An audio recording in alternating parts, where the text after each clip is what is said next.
Good morning, boys. I'm Tris, I'm the Health and Safety Officer. That's Stuart, he's our CEO. Hello. We've got Jake, he's a project manager. We've got Dave, site manager. Morning. We have Mikey, he's our site supervisor. And we have Stu, he's our facilities manager. Together, we are Elephant's Breath Limited. We'd like to take this opportunity seriously now, guys, to thank you for letting us do this project. Really appreciate it. We're all looking forward to it. We're going to all work together and it's going to go good, basically. On this original drawing that you provided us, we've noticed on the drawing there's a red defective pavement area. So as a goodwill gesture, we're going to repair this small section because we believe it's a safety risk for our tradesmen walking up and down this pavement onto the site in the morning, and also the local community. We just want to repair that so there's no quarrels with health and safety, the public, and the job going on, basically. I'm going to hand you over to Stuart for the site rules. Morning. Site plan. Site plan. So, just going to go through with you about the site plan as it is. That's how it looks at the minute.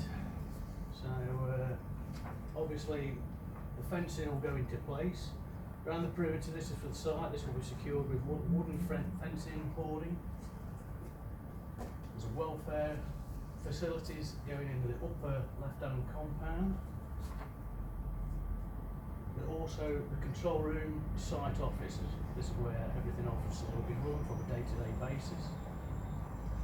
There's a smoking area that's also going to be there for people who smoke or vape.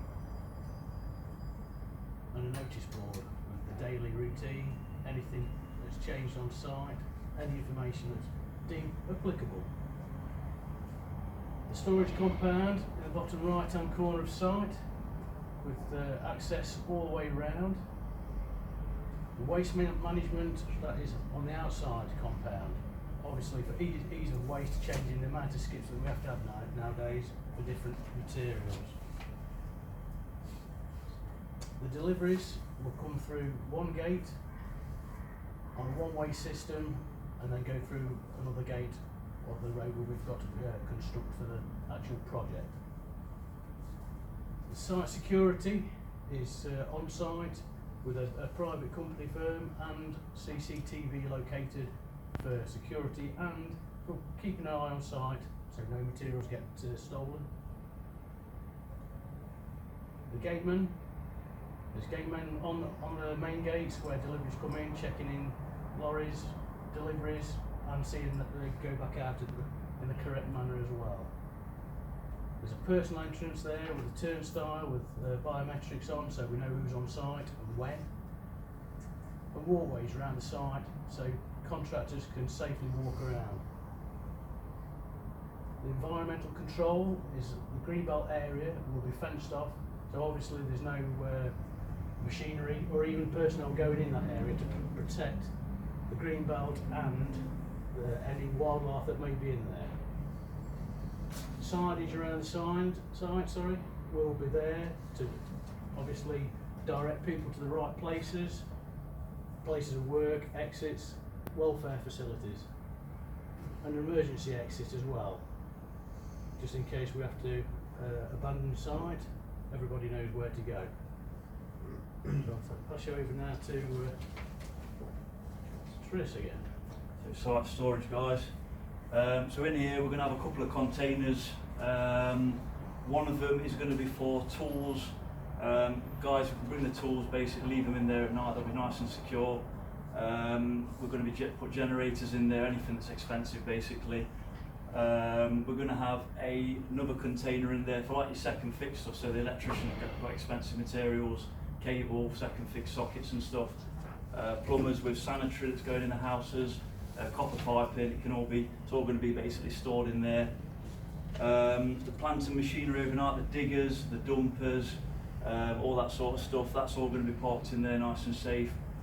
We're going to have our cosh cupboard in there as well, right at the back, out of the way, well away from the main entrance, well away from the site area where the welfare is, so if there's any any explosions, it's the furthest part away. that we could figure that that was the best place to go. There was a school at the opposite side of the site as well. We didn't want it obviously anywhere near there, just in case any unexplained explosions in the day or anything like that, so it's well out of the way. We also put on materials in here, so bricks, trusses when trusses are coming in for the roofs, roofing tiles, any timber, large deliveries, it's all going in there basically. We're going to have an external racking system, so any drain pipes, treated timber, it's all going to be neatly racked up there, nice and tidy, nice and safe. We're having a silo in there for the mixing area for all the the wet trays mixing up and stuff. And also for the plant, when it's there at night, we've got diesel valves, they can all be topped up, so it's all ready to go for the next day. Over to site security. Cheers, G. Morning, gents. Again, I'm G. I'm going to be the project manager. There's just a few slides here that I want to address with you guys so you know exactly what's going on site. So obviously site security, big issue. One of the main things I think Stu touched on was the wooden hoarding around the site. We found when we put arrows fencing up before, it's the out of sight, out of mind policy. It's been reduced by about 50%, unauthorised access, people trying to get on, steel plant, etc. It's worked really well for us.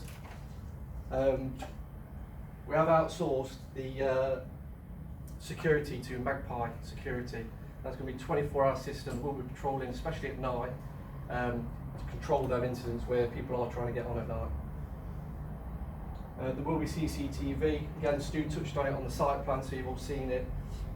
It will be rotating. We'll be able to track people as they come on site, so we can locate them as efficiently as possible. There's an access area in the welfare area, monitoring system. So as security is patrolling, there will always be a man manned in there, directing over radio. We are going to implement a vehicle checking system for anyone who comes on site with any sort of vehicle. We don't normally have to implement this. Normally the threat of this just cuts out any thefts. Guys taking extra bits of copper off site, stuff like that, it can happen. Lads see other lads doing it, it starts snowballing, big cost to yourselves. Again, touched on the wooden hoarding. With the electronic signing in and out system, the biometrics, it's going to be a full height turnstile. If they're cocking in on that phone system and it does not turn, they ain't getting in. It's all important that we know exactly who is on site and when, especially for any kind of fire risk, which leads me into the emergency arrangements and procedures that we've got in place. So we've got a fire assembly point, which is located north-east, close to the Scotleigh Road. There is a public footpath there as well, if we need to get even further away. We've cleared that with the locals, that it backs onto their garden as well. They're absolutely fine with it. Location of fire extinguishers, going to be in the welfare centres. Obviously people smoking in the smoking area, cooking, anything goes wrong, unexplained, it's going to be in the welfare areas.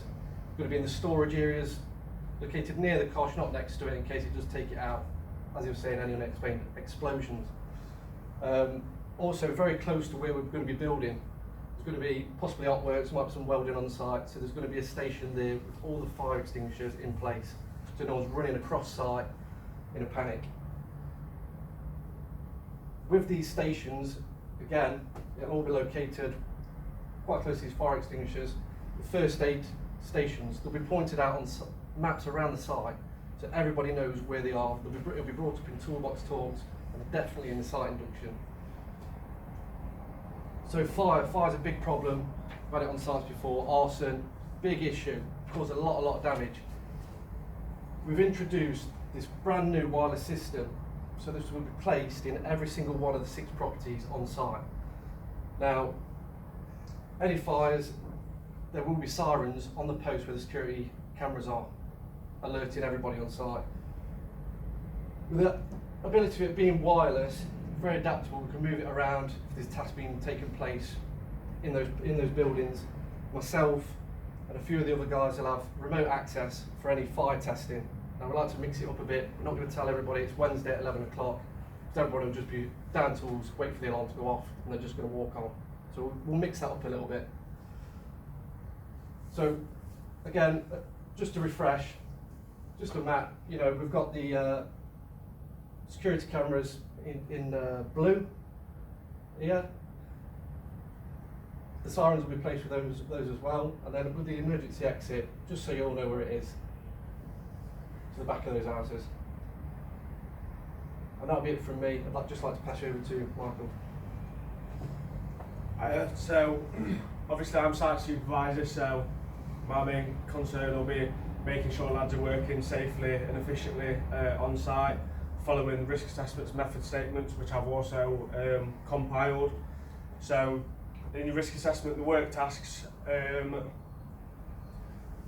will be installation of plasterboard to block work via dot and dabbing, and installation of plasterboard to timber joist ceilings. The persons at risk to that would be technicians, other contractors, the actual building itself, occupiers and the general public. Hazards would be such as chemicals, working at height, use of hand tools, manual handling activities, HAVs, noise and construction dust. The welfare will be fully provided by the contractor, and I've done a full risk assessment with control measures and the severity and likeliness readings as well, if you want to take a look at that while I continue.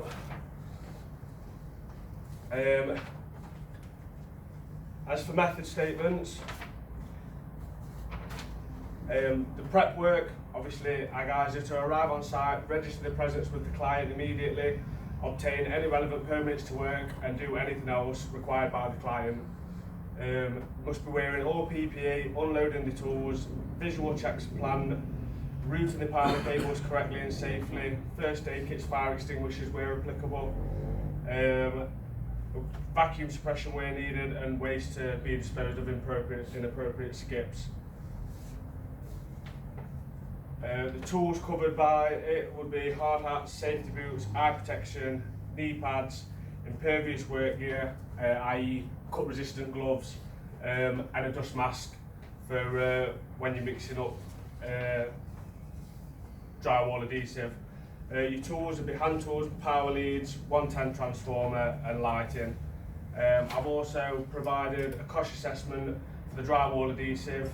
The significant hazards arising from this could be dust from mixing or sanding and may irritate your respiratory systems, skin and eyes.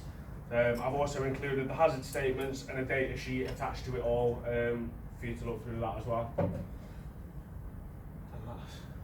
Also, as well as all of this, I'll be conducting internal safety audits weekly and monthly to ensure that all the RAMs are being followed and we're working safely and we're not getting no accidents on site. I'll pass you over to Stu. Well, I'm Stuart, Facility Manager, in charge of all the traffic management and welfare on the site. We're going to have a gated entrance which will be manned 24/7. One-way traffic system via the Greenfield site entrance, which I'll show you in a minute on the map. Parking restrictions. We've been given the go-ahead by Bramley Railway Station to allow the car park up there that they're using for our contractors to go up there. Speed limits 5 miles per hour throughout the entire site. And then temporary traffic lights on the school road for the creation of the new entrance, which I'll show you now. So that's where the traffic light system will be. And then we're looking at route in, route out. So this part here will be dug up, parking north of the site at the train station. Welfare assessments. We're going to have double stack cabins within the facility. Each one will have a control room in one. We've got canteen facilities, male and female toilets, and disabled toilets for people like you, Phil. Changing rooms, lockers, sanitaries, creams, all that sort of stuff, and drinking water. That'll be on the tap, not in bottles, to save on this one-use bottle, plastic bottle stuff. I'm going to put it over to site signage now. Dave. Good morning, guys. My name's Dave, site manager. I just want to give you a brief overview of the site signage and touch on some of the important site rules. We've got a health and safety board at the front of the site where the entrance is, and also around some of the perimeter fencing. Restricted access to the site We have to adhere to the Occupational Liability Act, which enforces us to protect the public and trespassers. There's a general health and safety sign that's dotted around the site, with signage for transport control, which is 5 miles an hour. Emergency exit signs, fire assembly point, which Jake touched on, first aid points and eye wash stations, firefighting equipment, deliveries, one-way traffic and fencing, site security and the gate man, environmental control, signage. So we've already touched on the muster point, first aid stations, environmental or traffic. I'll just touch on some of the main important ones here. Our minimum PPE is hard hat, gloves, steel toe cap, eye protection and high vis jackets. All visitors must report to site office, and all visitors must be inducted. Safety signage and procedures to be followed at all times. Housekeeping, 5 mile an hour speed limits. There's no smoking on site, so we have a designated area for that, and for mobile phone usage, that's restricted to 4 men. All electrical tools must be pat tested every 3 months. Working hours, ID cards must be worn at all times. Communications, no audio equipment on site. Public protection we've just touched on. No foul language on site, we all want to never tamper with any equipment, and a zero policy on alcohol and drugs. No porno and aggressive behaviour. We all want to go home at the end of the day in a good mood. I'll just pass you over to Chris. Induction procedure. So basically we're doing induction 7:30 every morning. Only every morning if we've got new trades on site. We might have some contractors that might just need 1 day's work, which need an induction set on Thursday or something like that. So it's going to be 7:30 in the control room. The problem is, well not a problem, but 8 o'clock, basically if they're not here for 7:30, it's an induction, it's a safety thing, they're not coming on it, you have to sort out and come back tomorrow basically. Yeah, they'll be inducted by a colleague of mine, Health and Safety Officer Tony Roy. Hello. Thank you, Tony. And basically it just covers a few site rules, so I'm not going to go into them too much because you know them now, but we'll be covering the emergency procedure. Basically we've got a zero drug and alcohol policy, so we'll be testing for that just in case anyone comes on the old wacky. Welfare facility, where the toilets are and where you're going to need to be signing in, and just going over all that sort of stuff. Talk about the restricted parking thing that we've got in place, and just the walkways around the site. I'm going to hand you over to Stuart for the permissions. Obviously all the necessary permissions and notifications have been sent out to the relevant companies and authorities. These include the utility companies, gas, water, electric, cable companies, the council, the highways, obviously because of the road disruption, the temporary traffic lights are going to be in place. School, we have to notify them so we can hopefully get across the message that building sites are dangerous places. So that's important. We've also had a public consultation, obviously about the greenbelt area and the actual building of the properties, and see what the actual thought out there was about. Again, the environmental presence of us there, whether we're going to disrupt it too much. We'll try and protect it, obviously, as we've said. And we've also been in touch with public transport because there's a bus stop just down the road, and obviously with the increase in traffic, then it could affect them.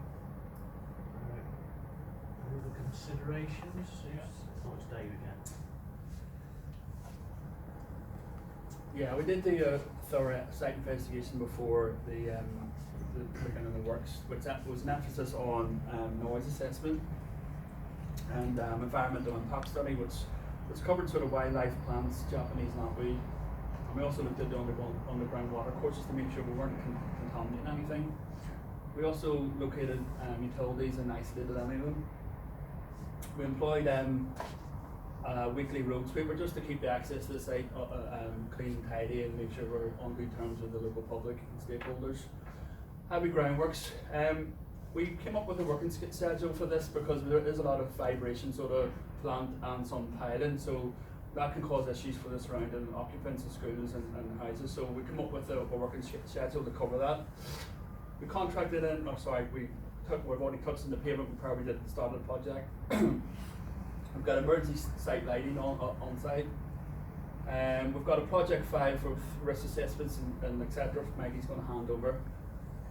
And we contracted in a temporary sort of public liaison officer just to keep the local stakeholders on board and have sort of like public consultations sort of once every few months just to keep everyone up to date. Thank you very much for your time and welcome any questions you have. I think a round of applause for that. Yeah.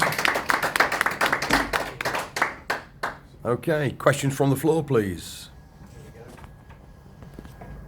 The footpath you mentioned at the start, what you're repairing, have you got qualified people to do that? And what qualifications do they have? It's just paving. It's just general groundwork. But it's on the public highway, isn't it? Yeah, councils are being informed. Yeah, We've gone ahead. Oh, yeah. We've got fully qualified. Traffic management's in there. So. Yeah, but you've got to have the relevant people who can do There will be relevant people, yeah. Anyone coming on site have the relevant CSCS cards to ensure that we can ensure that they're up to standard and competent and got the right training and experience. And also, guys, the traffic management that is in place, the traffic light system, it's actually behind the coned area. It was on the drawing at the start, so it is out of the way of the public as well. I see you've taken the car park from the train station for your contractors. Is there been like provision put in place for where the public are going to park? No, it's in a temporary place that another company's tendered for.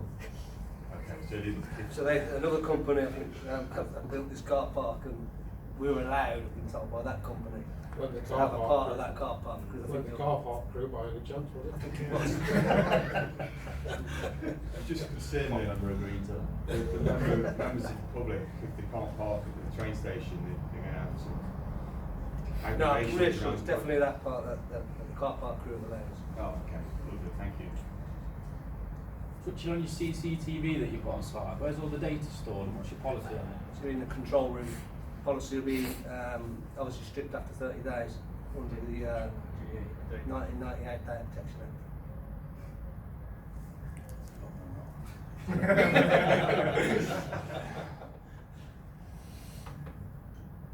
Phil, have you got a question? No, Tom's already covered it. Is that it then, boys and girls? Round of applause, well done, guys. Well done. It's a wrap.